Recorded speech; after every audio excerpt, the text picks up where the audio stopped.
Good morning, everybody, and you're very welcome to this morning's networking event from the Fingal Chamber of Commerce. My name is Nevin Cody, and I'm here on behalf of the Entrepreneurs Academy this morning, and I'm going to be your host throughout this morning. You're all very, very welcome. Delighted to have you here. And I'm going to open this morning's session by, I would like to welcome our President of the Chamber, Andrea Malai. Andrea, good morning. Good morning, and thank you very much, Nevin. And thank you to everybody for joining us at our Fingal Chamber event this morning. A lovely snowy morning for some people. As the region's largest business organisation, Fingal Chamber helps businesses of all sizes to grow and develop by providing members with opportunities to influence policy, connect with businesses and professionals, upskilling their staff, promote their business and trade internationally. The Chamber is committed to promoting local economic development and enhancing the economic prosperity and quality of life across the region, while ensuring local businesses have a competitive advantage.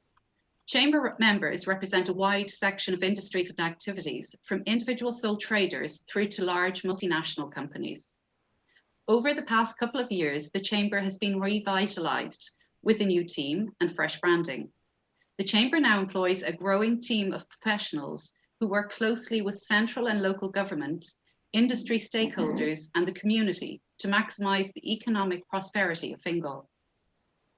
The primary services the Chamber offers to members are advocacy, by liaising with government departments, engaging with policy makers and the media, and direct representation on industry and community committees, by upskilling and training supports, by operating and promoting subsidised training determined by business needs, customised and delivered locally through our Fingal Chamber SkillNet, and of course through networking events, via regular government and key stakeholder briefings, a business networking series and a variety of social events.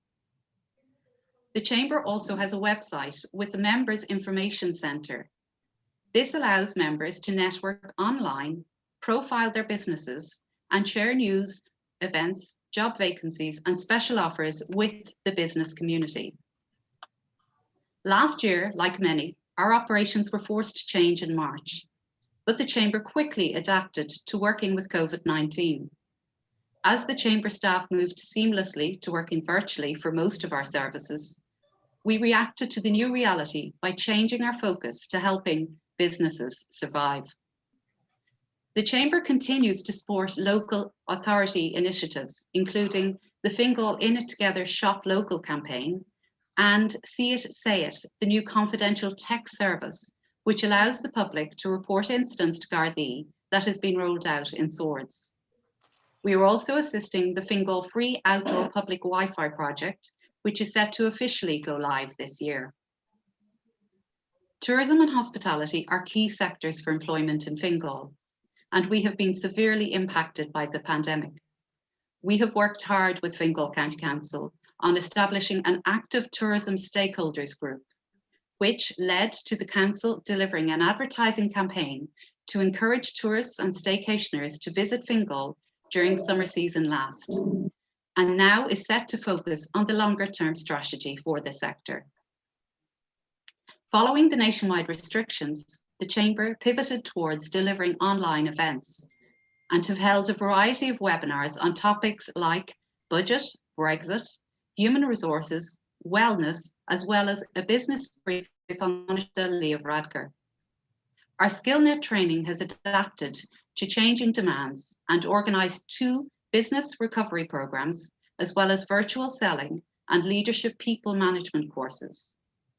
In 2020, the Fingal Chamber SkillsNet exceeded expectations and delivered training to over 550 employees in 130 companies. It also launched a Skills Connect initiative, which prepares employees displaced due to COVID for new career prospects. In November, the first class completed an intensive customs procedures and systems course and are now employed by a member's logistics company. Social responsibility is incredibly important, and we have committed 10% of Chamber profits to the Chamber's Community Fund. This is a new programme, and we look forward to our first grants soon being awarded. Looking ahead, we have lots of plans for 2021 and have an intensive events programme, which includes next Tuesday's customer experience event with Minister English and a new business trade event on February 24th. We are also set to host a wide range of training on topics like leadership, remote working, and presentation skills. If you are not yet a Chamber member and do not want to miss out on what is coming up, I encourage you to visit the Chamber website. There you can learn more about the offering and benefits that being a member can bring to your business. And you can also submit an online application for membership. Today's event is part of the Chamber's B2B Connect series, which helps businesses grow their professional networks and exciting business network opportunities. Inspirational speakers on relevant topics and updates on supports that can help your business to adapt to the evolving economy. We hope to create a good place where you can come and learn from your peers and spend a bit of time meeting other members, some of whom you may know and others may be new to you. I really do hope you find it useful today, and on behalf of the Chamber and myself, I wish you and your business all the best. Now I would like to hand you over to Nevin Cody. Thank you. Thank you, Andrea. Thank you for that lovely warm welcome with us this morning. Thank you very much.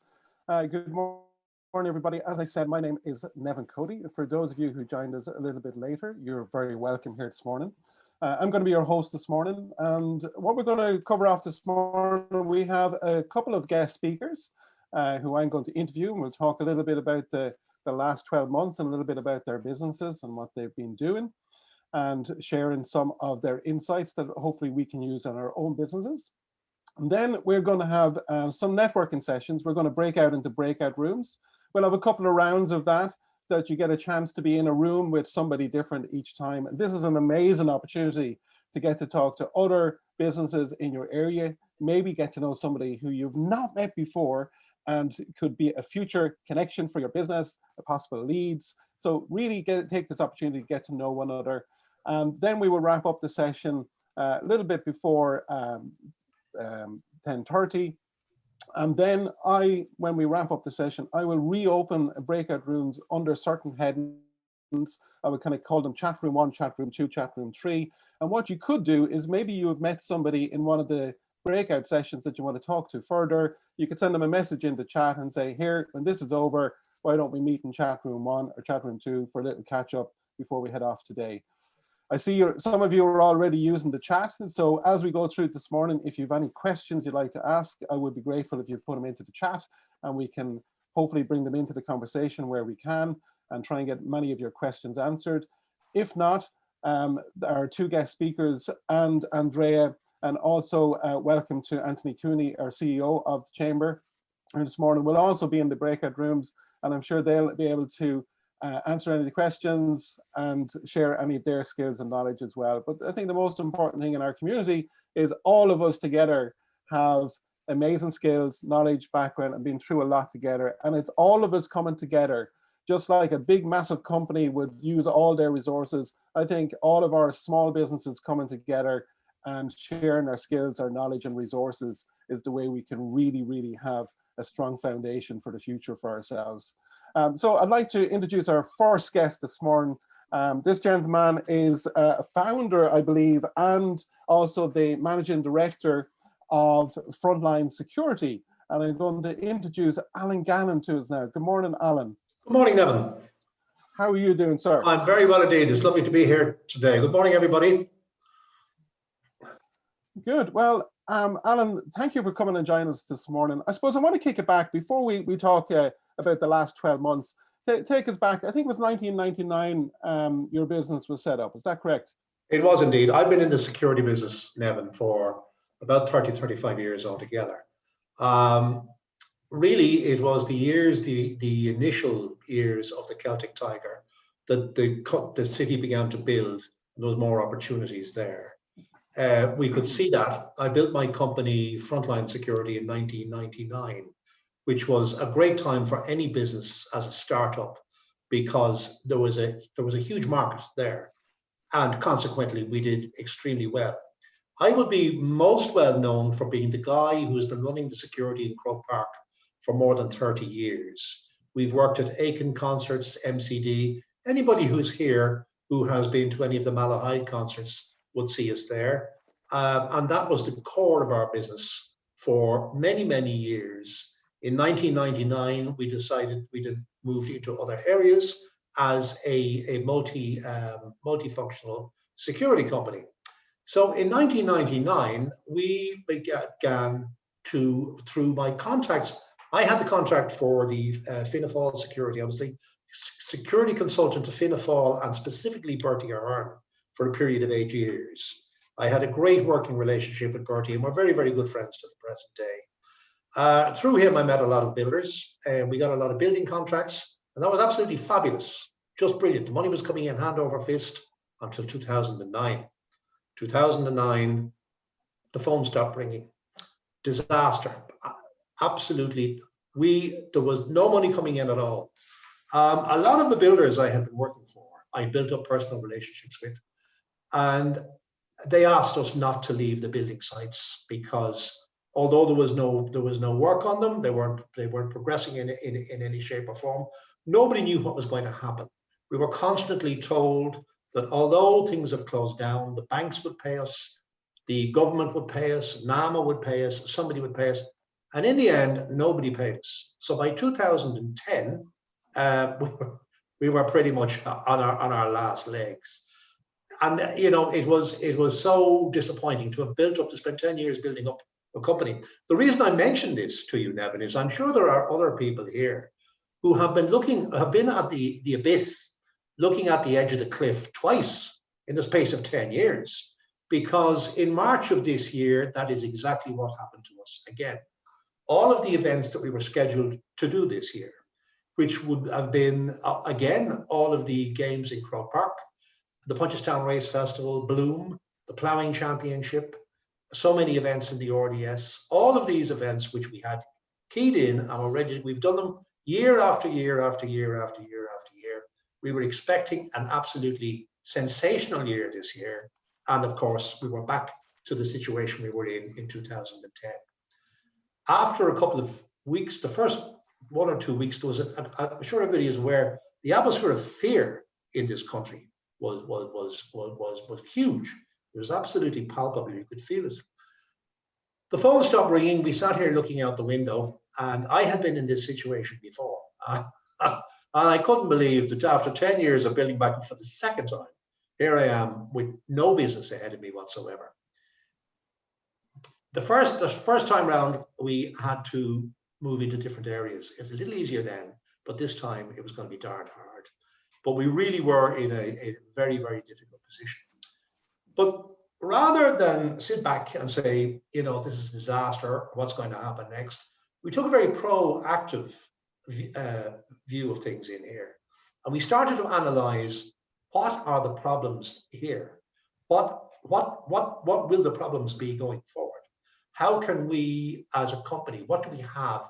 What talents, what skills, what abilities do we have to give it another service, to move into another area? Our staff in the event side of things are primarily trained in dealing with the public. We have a huge wealth of experience, obviously, in doing the concerts, football matches and things like this. So we can deal with the public. And we had that, we had our vehicles, we had various other things. We started looking at this disease has come in. Who's going to fight this? How can it be fought? And we started research across the globe. Who would be how can you deal with this? The very, very first university to give out the information about COVID-19 and how to deal with it came from California.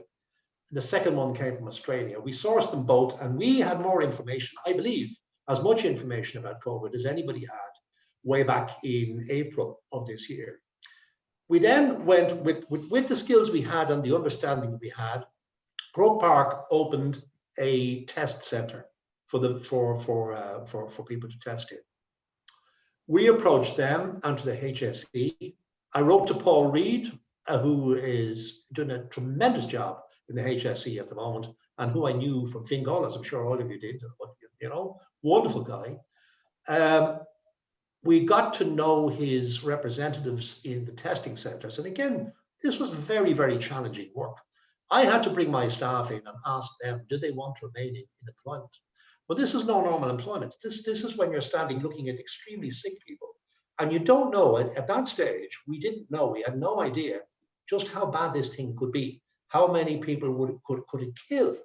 And I had a huge, it was a huge responsibility for me to make sure that my people had enough PPE, enough training, enough, everything they needed to avoid becoming infected themselves. We went from there to DCU to another one in Raheny, and finally the big one, which is in Swords, in the exhibition centre, where we are. We've been there for almost a year now at this stage. A massive operation. I'm sure some of you must have been there for the testing in that place. We have done a tremendous job. It's been very, very difficult and very challenging. The staff I have, as I said, I had to ask them, do you want to work? Do you want a week's wages? You know, we'll pay you well, but there are challenges here. Now, to be honest with you, Nevin, I mean, there were nights when I lost a lot of sleep, wondering, were my guys going to be okay working out of these places? You're dealing with infected people every single day. The chances are somebody's going to pick this thing up. Thankfully, only one individual in the past year became infected. And I'm very happy to tell you that all of our staff working on the testing centres have now been vaccinated, which takes a huge burden off my shoulders completely. So we went from this was a big contract, by the way, on the testing centre in Swords. We'd have about 40 people out every day working on the testing centres. So 40 people on 4 centres is the same as having one person on 40 sites. So consequently, it worked out very, very well for us. It's gone extremely well. We're looking forward to working on the vaccination centre, and that's going to be bigger again. And as I speak to you, I have my notes in front of me here. The most challenging task ahead of us of all will be the hotel quarantine circumstances. Now that's going to be very, very, very difficult. That's going to take a very special type of security company to handle that. And again, what I'm doing is I'm talking and researching to people in Australia who are doing exactly the same job at the moment. They have given me all the problems and all the issues, which I can't see they've been looked at anywhere else so far. But all these issues, such as putting people into rooms together for long periods of time, the domestic abuse, the drink abuse, the drug abuse, the people from number 6 going and the party number 12 one night, number 8 the next night, number 20 the night after that. All these things are going to have to be secured. But we're ready for that. And as I speak to you now today, I'm preparing for this, which will be the hat trick of COVID-19 prevention across the Fingal area. Cool. And what I'm really interested in, you said you were worried about your team and making sure they were protected. How did they react to the situation? How did they react though when you came to them and said, here, you know, we've got this disease here and I want you to work on the front line next to the HSE teams, and I'm going to get you equipment, but you know, what was the reaction like and how did you move that forward? I have a very close working relationship with all of my staff. I have a different attitude towards how my system is quite different to other security companies, which are, you know, that they're pretty impartial to their staff. I work very closely with my staff because our work is very, very challenging. It's very, very, there are a lot of problems involved and you've got to have absolute faith. I always say, I bring 100 people to an event, and if 99 of them work perfectly and one of them goes crazy, I'm in serious trouble. So our staff have been with us for many, many years. We look after them well and they stay with us. How I dealt with that was the first person to turn up in the PPE suit on the test site was myself. And I did the first couple of shifts, which is what I do all the time. I'm still very, very hands-on. I lead my staff. I don't ask them to do, we were monitors on the wall. We don't ask anybody to do anything we won't do ourselves. So consequently, I gave them assurance that I would do the very, very best I could. I couldn't promise them that they wouldn't become infected. Nobody could give that promise. But I gave them my assurance that I would give every no matter what it cost wasn't the issue, that I would give every single possible help to them to prevent any of them becoming sick. And it worked. So we were very lucky. Wow, that's amazing. It's great when you have a team that want to follow you and go with you and trust you. So that's fantastic. What I would say, Nevin, anybody there who is on the sword site or has been on the sword site would take a look at the friendly, it's almost, we've taken the serious, it's a serious business. So our staff are laughing, joking, very helpful with people, very friendly, very, this is the attitude you get to calm people down with, because they're very nervous. They're very frightened. A lot of people are very frightened. So anybody out there, I don't know if anybody's been on the centre so far, but the first thing you do is you get a couple of really friendly guys, smile, where are you from? You okay? Yeah, it's grand, everything is well. Calm you down. And that's the type of people I have. So that's a lot of our success. So I'm very lucky. Yeah. Brilliant. Well, listen, I'm going to introduce our next guest now, and if you stay on here with us, it'd be great. Yeah, sure. No, thank you. So our next guest is from Atalian Servest in Ireland, and the UK covers the UK as well. And I'm going to introduce him now, Chris Collins. Good morning, Chris. Yes, good morning, everyone. My name's Chris Collins. I am the operations director for Atalian Servest in Ireland. That's 32 counties, so I represent North and South. Don't let the accent fool you. I've lived there for 14 years, but just never lost it. So our business is a multi-service company. So we do catering, cleaning, facilities management, building maintenance. So we look after offices for major corporate companies. We've been in Ireland since 2017. We started one contract in Fingers, funny enough, SK Biotech. And so 3 years down the line, we've moved from turnover 1 million to 12.5 million in 3 years. So we realised that Ireland's got a great growth market. We're actually moving into different marketplaces now, which we replicate in the UK. So hotel services, so room cleaning and things like that. So we have a lot to offer as a business. We were, like everyone, we were challenged on March the 9th, when it went very much pear-shaped for everyone. We had really good growth over 2.5 years, and then all of a sudden the cloud of COVID. So we had retail restaurants. We have the retail restaurant for Harvey Nicks. We have some of our clients include Electricity, where we have on-site restaurants. So all of a sudden our business started shrinking very, very quickly. Great that the government stepped up from day one and gave everyone a €350 a week payment, and I think they did the right thing. I think they were a bit hasty with the payments, and I think that is now to this day has causing us problem trying to get people actually back to work, because some people have been, sitting on wages perhaps were higher than they were before they started. And we are now seeing in our marketplace, some of our clients, Electricity, are now planning to come back into the office. But the office has changed so much now, as we all can imagine. Is the big corporate company that got 9 floors now really need 9 floors to operate? I use Electricity as a prime example. They are bringing the first stage 20% back to the office, then 50%, then they get a maximum of 70% in the office. So they've got a new culture now, which obviously the government picked up on, which is the working from home. So there'll be hot desking. So staff will have the opportunity where they can work 2 days a week in the office and three days at home.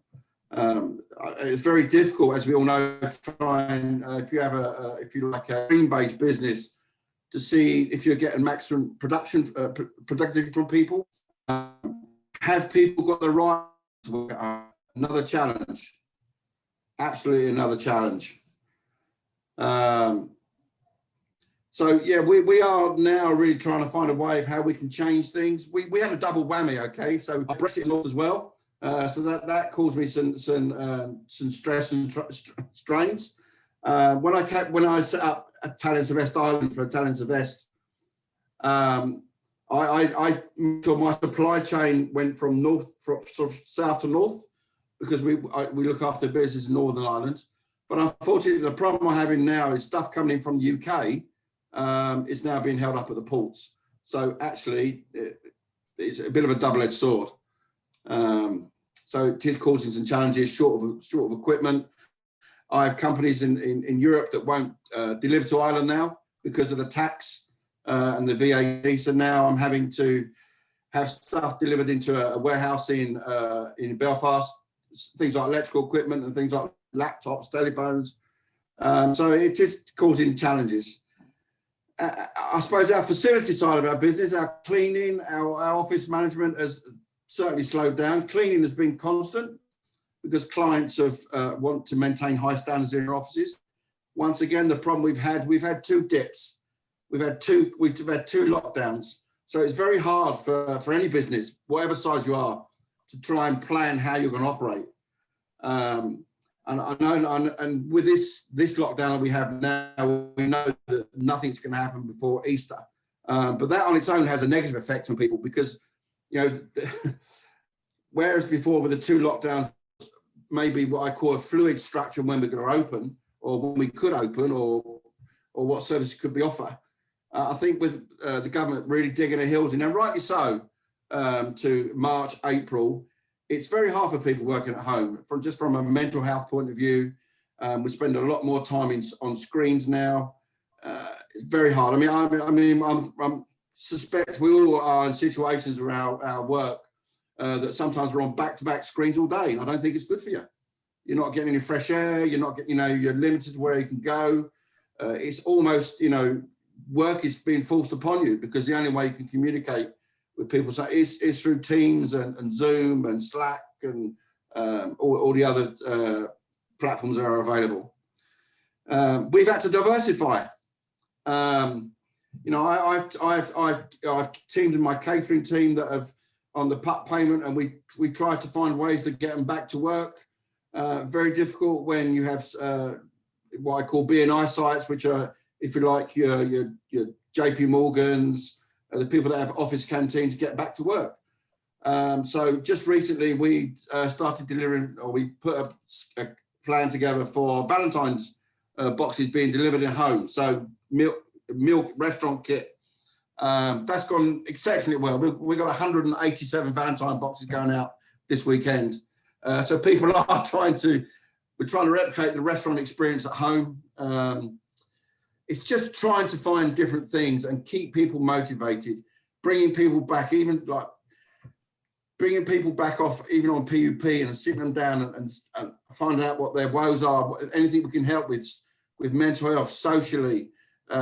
People find it very difficult to reach out at the moment, and it's really important to engage with your team, engage with your staff. We're really, my company is a €1 billion company across the world trading, but we actually are a very small business in Ireland. We're not like likes of Sodexo, Compass, the usual suspects, if you like, Aramark. We don't turn over half as much as they do. So we consider ourselves an SME. So we still give what we call a white glove service. And I've been in this industry in Ireland now since I've been here. I came originally as a chef. I came to a host to open a restaurant for someone else back in 2007, where, as Nevin said, business was good.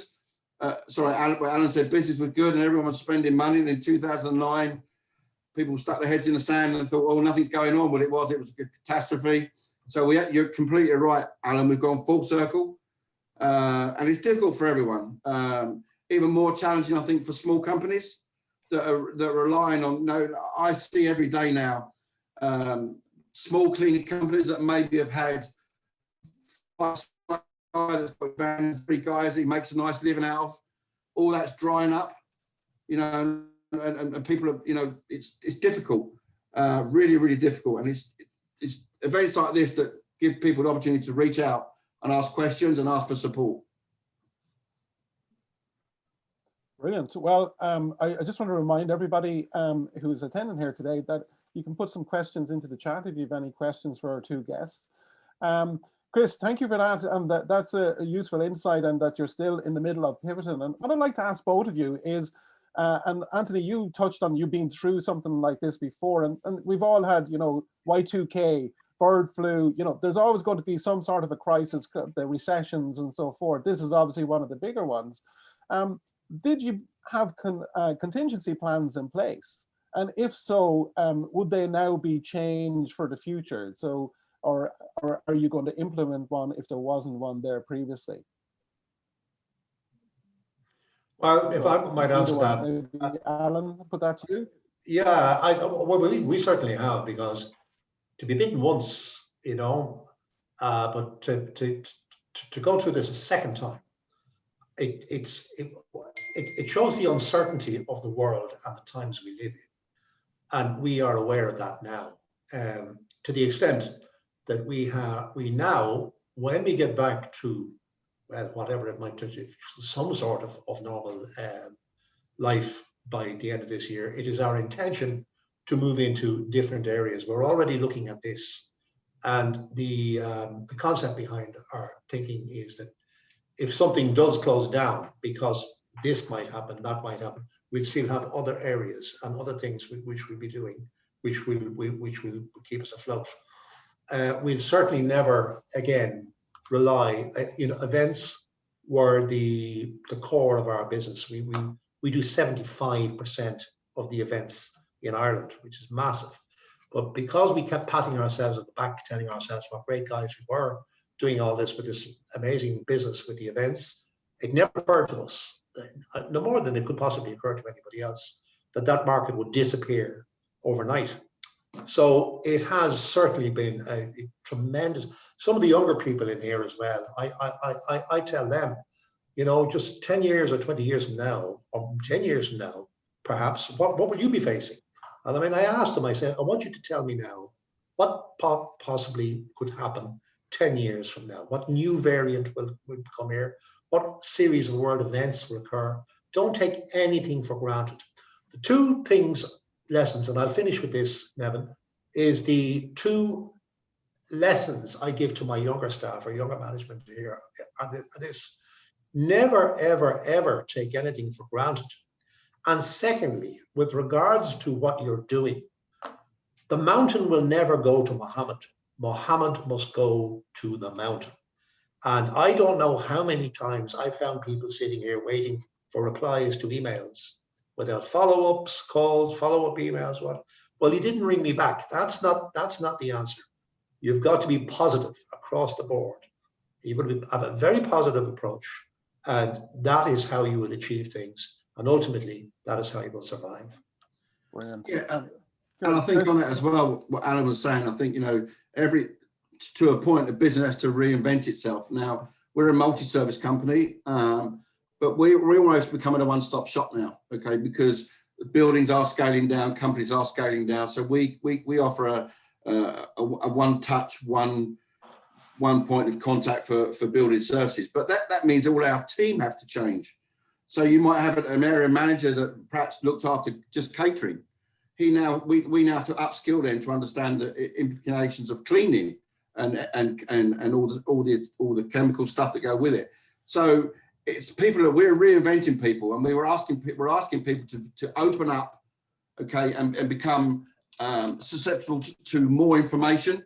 Some people could see that as giving people more work. Well, the workspace is changing. You know, a lot of suppliers are looking to downsize their service providers. But also on the flip side of that, getting people back to work at the moment is very difficult. And I touched on it earlier with the PUP. Hiring people is becoming more and more difficult because, unfortunately, some people are quite happy to sit at home, okay, rightly or wrongly, and that's their choice. And as we know, the government now extended a PUP payment to support all business now through to the end of summer. That could have a negative effect on business as well, especially small businesses that can't afford to pay people, you know, that have maybe been taken back a year. You know, their cash flow is drawn up and they're really struggling and fighting to push forward. And you know, we all need that enthusiasm and drive, but it's sometimes very difficult to pull it out from people. Oh, fantastic. I suppose we're coming to the end of this session now, and there's a question in the chat I want to throw out at you, and I also want to wrap it up with my final question. So the question in the chat is from Shane. Thank you, Shane. Would like to ask, how different does hiring staff look now compared to when you started? So what's changed if you are hiring at the moment? And then I would like you both to wrap up with some advice to everybody here this morning of what you see as good advice of what we should be doing. I've already written down diversification and go to the mountain from both of you. So if I could maybe go to you, Allan, first, just to wrap this up about the hiring the staff, and then maybe some advice for everybody on here. Okay, well, with the hiring of staff, I agree completely with Chris, and I'm mesmerized at this. The government came with a scheme which was across the board. I have a contract in Nason, County Kildare, and I have a very good guy who used to do a lot of my work for me. And I rang him. I said, I've got a great contract for you. I've got plenty of work. I'll give you a good rate on this. You're going to do very well. And he said, oh no, he said, I'm not really in a position to work at the moment because we're actually doing very well. And I say, oh, well, I'm delighted to hear that. How is it? Well, he said, my wife used to work for 2 days in the restaurant in the hotel, and my son worked for 2 days in the hotel. The three of us are getting the COVID payment. He said, we have €1,000 a week coming in here. We have no mortgage. We've never had so much money in our entire life. So he said, we can't spend it. So he said, we're really doing extremely well. Now, that's great for him. It's certainly not great for an employer, because that's fundamentally wrong. When you can't get people to work simply because they've got free money, there's a number of issues involved there too. In how do you get people to go back to work when you start living like that? You know, people who haven't worked for, he certainly hasn't worked for a year now at this stage. The whole work ethic, it will be difficult. And I'm sure, Chris, you'll find the same issue trying to hire people. If people are getting free money every week, they won't want to do it. How I explain it to them is, you have it now. You're not going to have it 6 months from now, perhaps, or certainly not this time next year. But I'm offering you an opportunity now, and that door will be closed next year. I'll ask somebody else. And I have to be very, very blunt about that when I'm speaking to people. With regards to advice about how we go forward from here, these are very, very dark times. There are absolutely no doubt about that whatsoever. But we're almost into a year of it now. And the good news I can give everybody here is, from working with the HSE and the vaccination centres, these people really, sometimes when you watch the news or TV, you wonder, do they know what they're doing at all? But they do. They really do know what they're doing. The vaccinations and the way things will improve over the next couple of months. Chris maintained it will be Easter, and indeed it will be Easter. It might not be June, but it could be July. But at that stage, the herd effect and the vaccinations will take. I don't know. I had COVID. I should just mention this very briefly to you all. I got COVID in January, and much as how I got it was one of the kids in the house, her boyfriend got it. She got it and brought it in the house, and then we all got it. Now, we were very lucky. It was a mild version of it. Now, in my case, I had been going around with masks and hats and gloves and everything. God knows what. If I had COVID in the first place, it would have been a lot easier. But this is on the run. And make no mistake about it. It's on the run. We made a terrible mistake by opening up everything at Christmas. It was ridiculous. Tony Holohan told us what would happen, and he was totally correct. And we're paying the price now. And we'll pay the price for the next couple of months. But the light is at the end of the tunnel. So the advice, or if I can offer anything helpful to anybody at all, is hold on there, guys. We've got this far. We've got a year of this. We can get through the last lap. The final fence is in front of us, and we'll be past the line in no time at all. Fantastic. Brilliant. And we're just out of time, Chris. So maybe if you could just give us a quick answer. Yeah, very quick. Just as Allan mentioned, we are in dark times. We need to become the light of the future as businesses, to encourage people to take that step to get back to work. To, you know, as business owners or business managers, we need to become the shining light and encourage people to take that step forward out of COVID environment, PUT payment, all that, and then the business hopefully will come back. Well, it will come back. It's just going to take time. Fantastic. Well, gentlemen, thank you so much for your insights insights. It was absolutely brilliant. Listen to what you've both been through, not just in recent times, but over the last number of years. So I thank you for being here with us this morning. Thank you, Nevin. Allan. Thank you. And thank you, Chris. I really appreciate you being here with us this morning. So folks, I'm going to open up some breakout rooms now. Most of the rooms will have about 3 people in them. We're going to try and get maybe 2 rounds in, so maybe 8 or 9 minutes for each. So this is a quick networking session. Maybe there's people you know, maybe there's someone you don't know in there. I've made sure that both Andrea, Allan and Chris, and also Anthony Cooney, the CEO, are all in different rooms. So you get a chance to talk to the people and maybe follow up with some of the conversation that we've just had. So I'm going to open those now, and I'll send the message when there's 2 minutes to go. See you all soon and enjoy networking. Okay, good. So welcome back, folks. That was a real fast networking event. But the great news is in a few moments, we're going to reopen some of the rooms. So if you want to meet up again amongst yourselves, I'm going to create a couple of chat rooms, chat room 1, 2, 3, 4, and 5. So you could send a message to someone, I'll meet you back in chat room 1 after the session. Before I wrap up this morning's session though, I would like to introduce the CEO of the Chamber, and he's going to just give us some final words before we wrap up. So could I please welcome Anthony Cooney. Anthony. Thanks, Nevin. First of all, I want to thank our guest speakers, both Chris and Allan, for their contributions this morning. It was terrific. I thought it was very, very informative. Allan, I know we'd spoken before about how the business pivoted, so thanks for that. And same with you, Chris.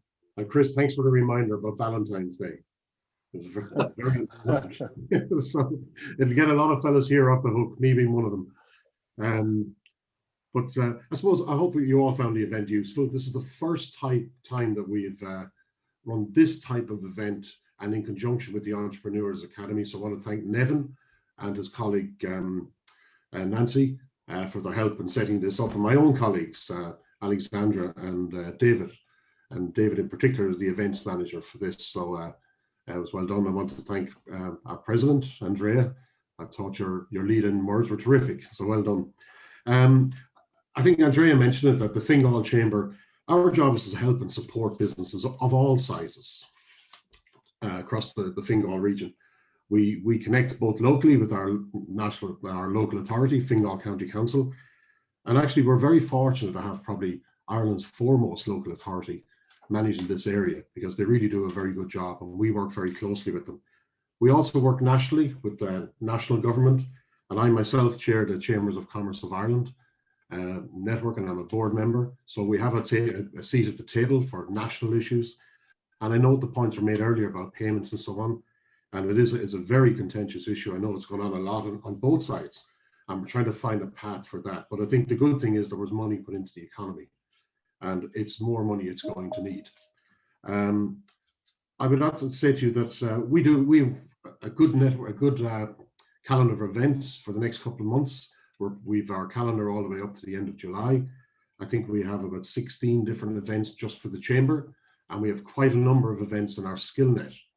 So those of you who are looking for enterprise-led in-company training, don't forget to contact us, because Fergal Malone, who's our network manager, manages that part of our business. And we provide a lot of training to a lot of companies, over 100 companies last year in Fingal, and over 500 people that we train through our systems. So if you're looking for something either Fingal or for the Chamber, for the SkillNet or for the Chamber, check out our website. I would point out to you that next Tuesday we have the Minister for Retail, Damien English, launching our retail program, which is a training program for those in retail, both retail and hospitality. And that's going ahead next week. And again, that's in conjunction with our SkillNet. So I would ask you to look that up and go to it, because it's a really important piece. And we decided to put that on. We're the only chamber in Ireland who's done it, and we have a fairly significant program for that. So anything you need to find out, go to the website, fingalchamber.ie. And if you like what we do, give us a recommendation on Google or ask one of your friends to join up.